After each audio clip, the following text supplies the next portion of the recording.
The civil rights movement ended in 1968. This was a grand time for all people across the land, as racism was forever solved. Uninstalled from America.exe, people fled to the streets and danced. Gone were the days where things were black and white. We had other colors too, like lavender, but even with the movement ended, books were books, and history must still remain. But not all books are made equal during the time of the Black Century. Some books are made so unequal that they had to revise and rewrite it for the next generation of fish kissers. But that's because things change over time. You want to remove stereotypes, even if they sound positive, because a positive stereotype can just be as negative as the good ones. For example, I can't play basketball, I can't ball to save my life, and ask me to make salsa, you'll just get a crushed tomato that I threw in the microwave. But without educating people, history can be rewritten without anybody noticing. But I noticed! Hello patrons and page champs, the name is Sakafa Shiori. Today we're offering no free chocolate. Or maybe we never offered chocolate in the first place, because I despise it. Christmas is around the corner, and as everyone knows, the rise of eggnog is upon us. But with all the eggnog I've been drinking, the theaters have something different to offer us this year. So you're the funny little man who's been following me. I will have you know that I am a perfectly respectable size for an Oompa Loompa. This December, we have to prepare for the upcoming Wonka movie. Well, actually, it's already out now, and the editing process is a little late. But I watched the first two movies, and you can consider me a Wonka. Wait, I think that might be a curse word in the UK. But from what the trailers have shown us, I couldn't help but notice this small detail you guys may have missed. Get it? Small? Because there are many people. So this story is a magical adventure on how Willy Wonka founded the chocolate factory, but more importantly, how he found the Oompa Loompas. But what are Oompa Loompas? Well, I was getting to that, my smelly patrons. Literature has a way of reflecting the real-life world and aspects of our history. It takes us into a world of fantasy, but also hints at our societal dynamics of its time. Perhaps Oompa Loompas are just an allegorical metaphor for the abused underclass workers in our society, where they are forced to live in a factory to make ends meet. Well, you'd be wrong. These guys aren't a metaphor, they're short people. They hail from Africa. Now, you might be wondering, what does this have to do with the civil rights movement I talked about earlier? Well, believe it or not, Charlie and the Chocolate Factory actually came out in 1964, 4 years before racism was declared over. In fact, this is what a depiction of Oompa Loompa looks like in the very first iteration. I would have bought the full book, but to see the truth with my own eyes, it would cost me $15,000. And not to brag, but I have like $10 and some ketchup packets from McDonald's in my pocket. But with Wonka already out, what better time to explore Willy Wonka than through me? So essentially, I'm just gonna prove that he's a bad person. And for those of you who don't know what a Willy Wonka in the Chocolate Factory is, let me give you a little rundown of what the movie is about. So Charlie/Willy and the Chocolate Factory is a bizarre tale about a creepy candy maker, Willy Depp, who lures unsuspecting children into his factory with promises of free candy. This would be unsettling in any other context, but remember guys, he's rich. I'll be using both movies to further my case. Reddit told me that the Johnny Depp version is more accurate, so I might lean more into that, but both movies will be used.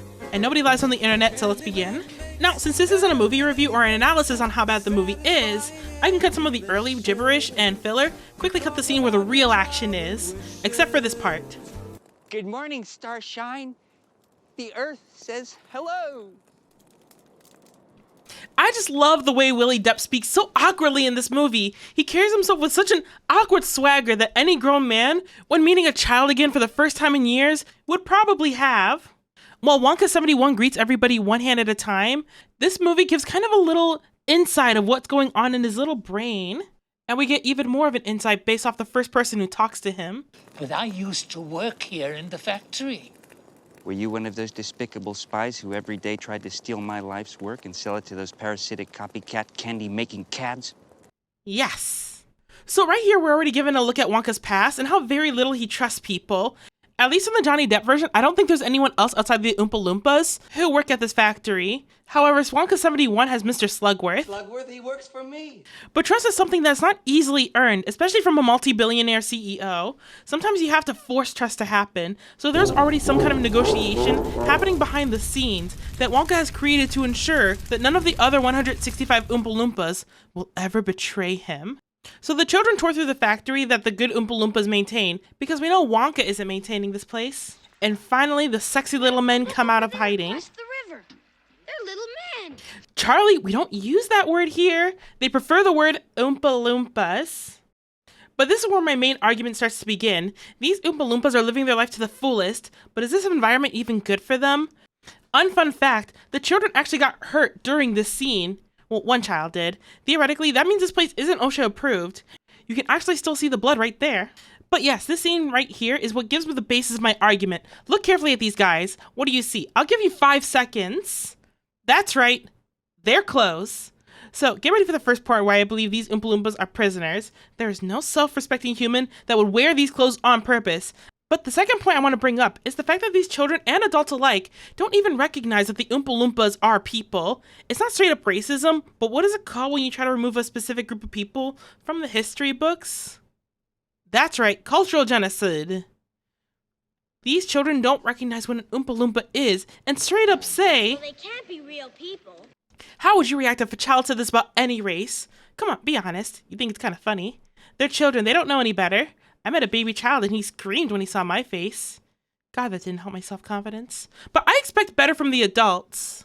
Listen to what this one guy said when Wonka explained what they are. Of course they're real people. Stuff and nonsense. No, really, hear it again, because I don't understand what he was saying. Stuff and nonsense. Okay, maybe if I turn on the subtitles? Stuff and nonsense. If you say so. So this guy straight up denies that Oompa Loompas exist. And when Wonka says the word Oompa Loompa, everyone turns their head around.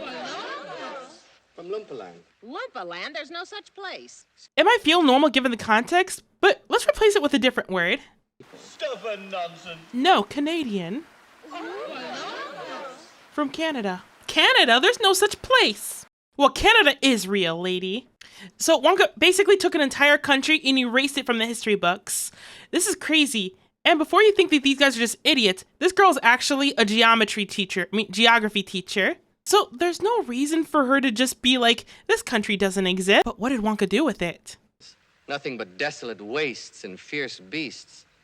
And the poor little Oompa Loompas were so small and helpless, they would get gobbled up right and left. So Loompaland is basically Detroit. A wang doodle would eat 10 of them for breakfast and think nothing of it. And so I said, come and live with me in peace. But maybe Wonka might not be that bad after all. Even I can't argue against saving people. Or maybe I can. So Wonka presented the Oompa Loompas with a stark ultimatum, a choice between 2 extremes. Either join them on a new adventure, or good luck surviving whatever this is. Bloody heck.